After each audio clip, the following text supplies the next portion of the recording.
तो देखिए, हॉर्मुज का रास्ता बंद होने से दुनिया भर में तेल और गैस की कमी देखी जा रही है, लेकिन युद्ध के बीच में भारत की रणनीति सबसे ज्यादा सफल होती हुई दिखाई दे रही है, क्योंकि भारत ही एकमात्र वो देश है जो अब तक सबसे ज्यादा जहाज स्ट्रेट ऑफ हॉर्मुज से अपने जहाज सुरक्षित निकलवाने में कामयाब रहा है, सफल रहा है। सबसे ज्यादा भारत के अब तक 8 जहाज स्ट्रेट ऑफ हॉर्मुज को पार करने में सफल रहे हैं। सबसे पहले कौन सा जहाज था आपको बताते हैं, शिवालिक। इस पे 44,000 मीट्रिक टन एलपीजी भारत पहुंचा। इसके बाद नंदा देवी जहाज भारत आया, इस पर 47,000 मीट्रिक टन एलपीजी मौजूद था, ये भारत पहुंच गया स्ट्रेट ऑफ हॉर्मुज पार करके। इसके बाद में तीसरा जग लाडकी जहाज, जिस पर 81,000 metric ton crude oil Bharat पहुंचा।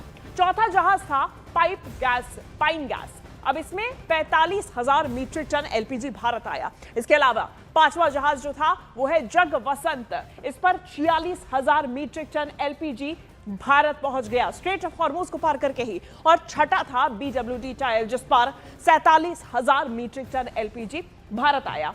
सातवां जहाज था BWELM, जिस पर 46,999 मीट्रिक टन एलपीजी भारत आया। और अब आठवां जहाज है ग्रीन सानवी, जिस पर 46,650 मीट्रिक टन एलपीजी भारत आ रहा है, और इसकी तारीख भी सामने आ चुकी है। अब ये एक बहुत बड़ी उपलब्धि भारत के लिए। और ईरान जंग में हॉर्मुज बंद होने के कारण तेल की तंगी और गैस की किल्लत सबसे ज्यादा देखने को मिली।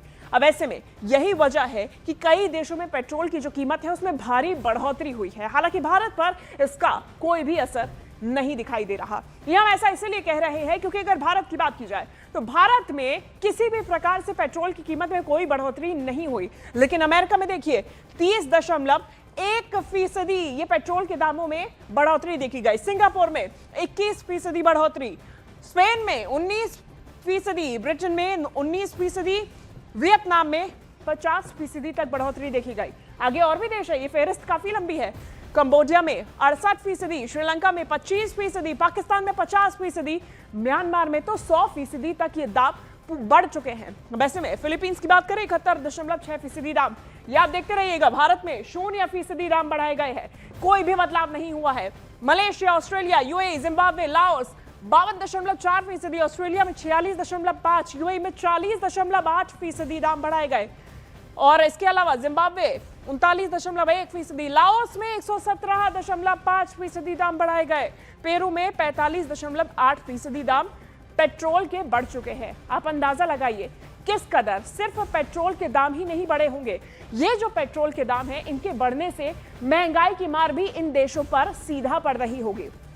पेट्रोल के साथ साथ डीजल के दाम भी तेजी से बढ़ रहे हैं और बड़ी तेजी से। दुनिया भर में हाहाकार मचा हुआ है, लेकिन भारत में इसका कोई भी असर नहीं देखने को मिल रहा है, जिससे भारत के लोगों को काफी राहत है। अब ये क्यों कह रहे हैं, क्योंकि भारत में पेट्रोल की तरह ही डीजल के दामों में 0% की बढ़ोतरी।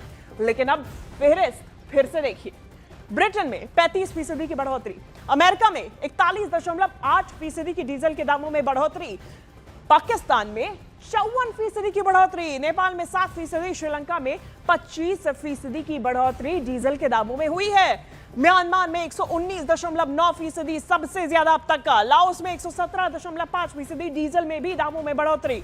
फिलीपींस में 111% दाम बढ़ चुका है, आप अंदाजा लगाइए। कंबोडिया में 92.0%, वियतनाम में 91.3% दाम बढ़ाए गए।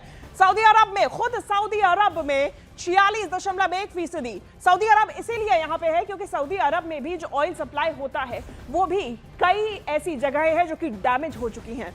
मलेशिया में 84.6%, लेबनान में 70.3% और ऑस्ट्रेलिया में 64.1%। ये दाम है डीजल के जो कि अब तक बढ़ चुके हैं इन देशों में।